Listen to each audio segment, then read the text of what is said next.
The life and sad ending of Jane Wyman.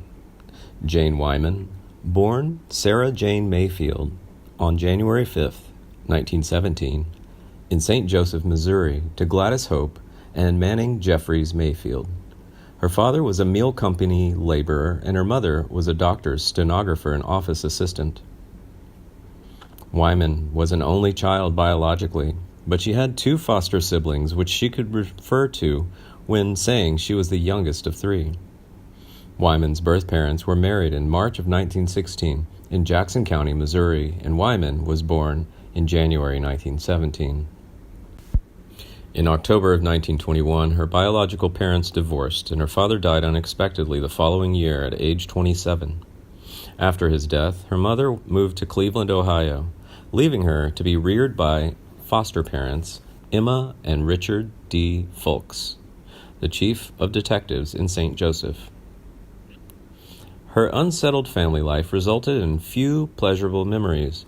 Wyman later said, "I was raised with such strict discipline that it was years before I could reason myself out of the bitterness I brought from my childhood."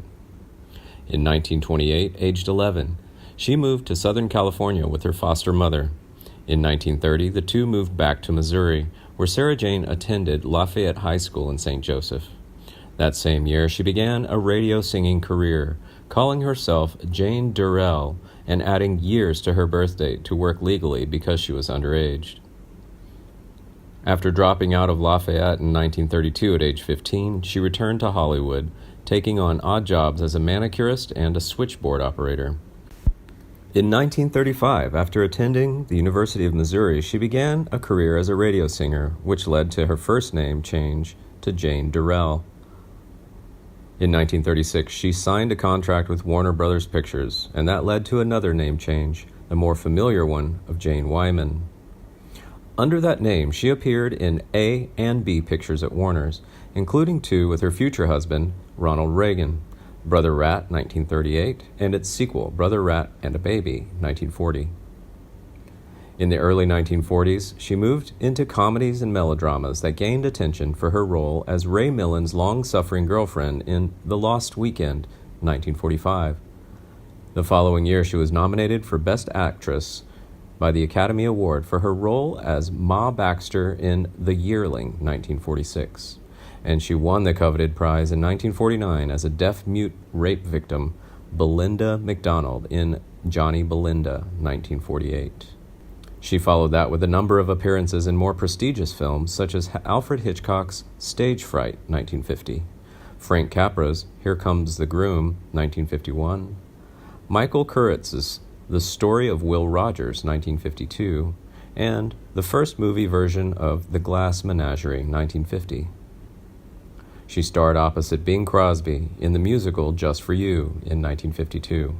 She was Oscar-nominated for her performances in The Blue Veil, 1951, and Magnificent Obsession, 1954. She also starred in the immensely popular So Big in 1953, Lucy Gallant in 1955, All That Heaven Allows, 1955, and Miracle in the Rain, 1956. In addition to her extensive film career, she hosted TV's Jane Wyman Presents, The Fireside Theater, in 1955, and starred in most of the episodes of the show, which ran for 3 seasons. She came back to the big screen in Holiday for Lovers in 1959, Pollyanna the following year, and her final film, How to Commit Marriage, in 1969.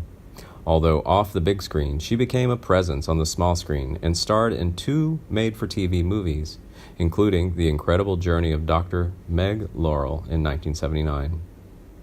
In early 1981, in the 49th year of her career, she won the role of conniving matriarch Angela Channing Erickson Stavros Agretti in the movie The Vintage Years, which was the unaired pilot for the primetime soap opera Falcon Crest, later in the year. For 9 seasons, she played that character in a way that virtually no other actress could have done, and became the moral center of the show.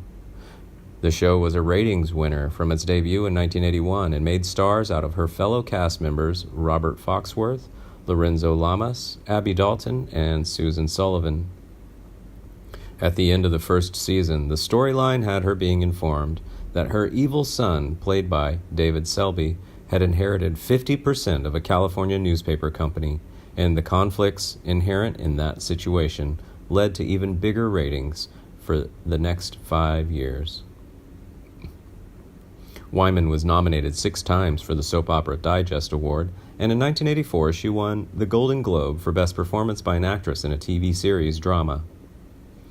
By the show's 8th season, however, she was emotionally drained, and the strain of constantly working to keep up the quality of a hit show took its toll on her. In addition, there was friction on the set among cast members. All of these events culminated in her departure from the show after the first 2 episodes of the 9th season. Her character was hospitalized and slipped into a coma for health reasons. After a period of recuperation, she believed that she had recovered enough to guest star in the last 3 episodes of the season. Her doctor disagreed, but she did it anyway. She then guest starred as Jane Seymour's mother on Dr. Quinn, Medicine Woman, in 1993, and 3 years later appeared in Wild Bill, Hollywood Maverick, 1995. In the late 90s, she purchased a home in Rancho Mirage, California, where she lived in retirement. In her personal life, Wyman was married 5 times. The first marriage, Wyman married salesman Ernest Eugene Wyman in Los Angeles, California, on April 8, 1933. She had turned 16 just 3 months prior. The couple would divorce after 2 years. Wyman kept her first husband's surname professionally for the remainder of her life. In her second marriage, she found Myron Martin Futterman, a dress manufacturer in New Orleans, on June 29, 1937. As Wyman wanted children but Futterman did not, they separated after only 3 months of marriage and divorced on December 5, 1938.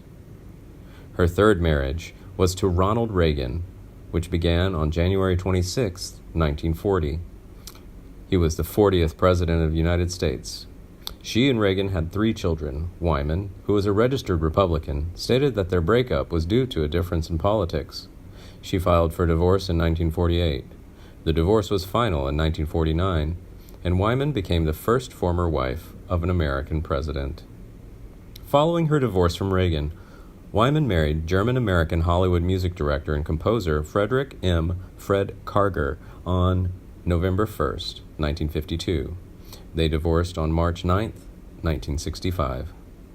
Sadly, Wyman died at age 90 in her home in Rancho Mirage on September 10, 2007, having long suffered from arthritis and diabetes.